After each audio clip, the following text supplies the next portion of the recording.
onlar da türk olduqlarını qəbul edib, türk dövlətləri təşkilatında birləşdirilər. Məsələn, Koreya, Yaponiya, Finlandiya, Baltik ölkələri. Onlar da mı türk? Təbii də Fin-Uyğurdular, bunun da izah ehtiyacı yoxdur ki. Eyni zamanda Skandinaviya ölkələrində tək Finlandiya deyil, digər iki dənə dövlət, Norveç və Norveçin də bu son dövrlər alimləri, onlar özlərinin də Fin-Uyğur olduğu haqqında məqalələr yazırlar.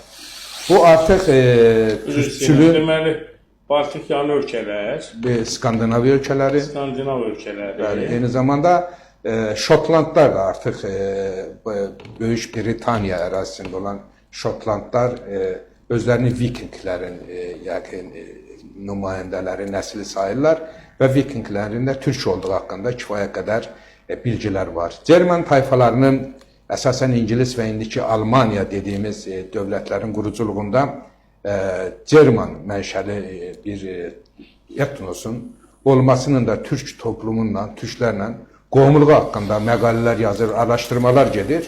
Bütün bunlar təbii ki, dünyanın bizə görə türk olduğu haqqında heç kim fikir yürütməsin. Bunu bugün həmin xalqların və dövlətin alimləri müzakirəyə çıxarırlar.